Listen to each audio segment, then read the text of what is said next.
கிறிஸ்து இயேசுவுக்குள் மிகவும் பிரியமான தேவனுடைய பிள்ளைகளே, இன்றொரு புதிய தலைப்பிலே இன்றைக்கும் நாளைக்கும் இந்த செய்தியை கேட்கலாம். நீங்கள் குழந்தைகளா அல்லது பெரியவர்களா?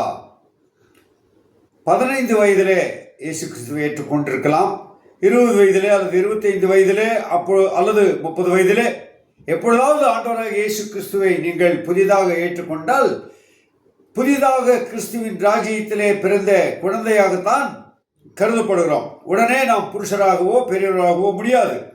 கர்த்தராக இயேசு கிறிஸ்துவின் ராஜ்யத்திலே புதிதாக பிறந்த குழந்தையாகிய நாம் இப்பொழுது அவரை இரட்சகராக ஏற்றுக்கொண்டு எத்தனை வருடங்கள் ஆகிவிட்டது, அது உங்களுக்கு தான் தெரியும். இன்னும் நாம் அப்படி குழந்தைத்தனமாக இருப்பது தேவனுக்கு பிரியமா?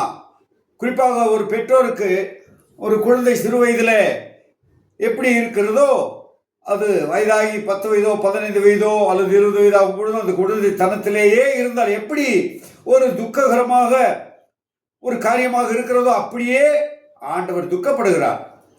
இங்கே பவுல் அப்போஸ்தலன் நமக்கு இங்கே எழுதியிருக்கிறதை நாம் பார்க்கலாம்.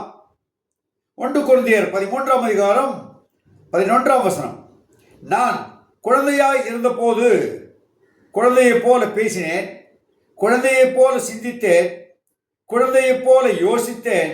நான் புருஷனான போதோ குழந்தைக்கு ஏற்றவைகளை ஒழித்து விட்டேன்.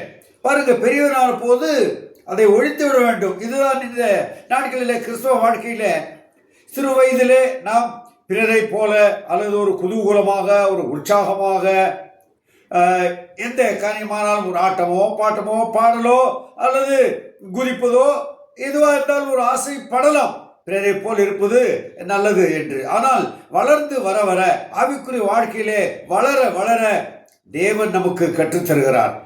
அவர் தந்த அபிஷேகத்தினாலே நமக்கு கற்றுத்தந்து பரிசுத்தமாக வாழ வேண்டும், பாவத்தை வென்று வாழ வேண்டும், தாழ்மையாக வாழ வேண்டும், பிறருக்கு மாதிரியாக வாழ வேண்டும் என்று சொல்லி அவர் கற்றுத்தரும் பொழுது நாம் குழந்தைக்கு ஏற்றவைகளை ஒழித்து விட வேண்டும்.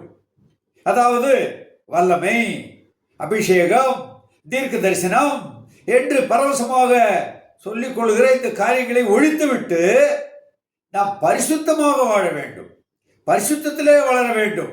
அப்பொழுது அனைத்து ஆசீர்வாதங்களையும் தேவன் நமக்கு தருகிறார். இங்கே கொரிந்தியர் புத்தகத்தில் அப்படிதான் ஆண்டவர் நம்ம அழைத்திருக்கிறார். 1 கொரிந்தியர் 1ஆம் அதிகாரம் 2ஆம் வசனம். கொரிந்துவிலே கிறிஸ்து இயேசுவுக்குள் பரிசுத்தமாக்கப்பட்டவர்களாயும் பரிசுத்தமாண்டு ஆகும்படி அழைக்கப்பட்டவருமாயிருக்கிற தேவனுடைய சபைக்கு எழுதுகிறதாவது, நம்மை பரிசுத்தத்திற்கென்று அழைத்திருக்கிறார். நான் பரிசுத்தராய் இருப்பது போல நீங்களும் பரிசுத்தராய் இருங்கள் என்று சொல்லி ஆண்டவர் சொல்லியிருக்கிறார். அருமையான தேவனுடைய பிள்ளைகளே, நாம் பரிசுத்தத்திலே வளரும் பொழுது குழந்தைக்கு ஏற்றவைகளை ஒழித்துவிட்டு புருஷராக வாழ, முதிர்ச்சி உள்ளவர்களாக வாழ தேவன் நம்மை ஆசீர்வதிப்பார்.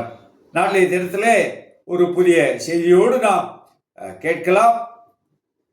கர்த்தருடைய சமூகத்திலே நாம் காத்திருப்போம். ஆமென், ஆமென்.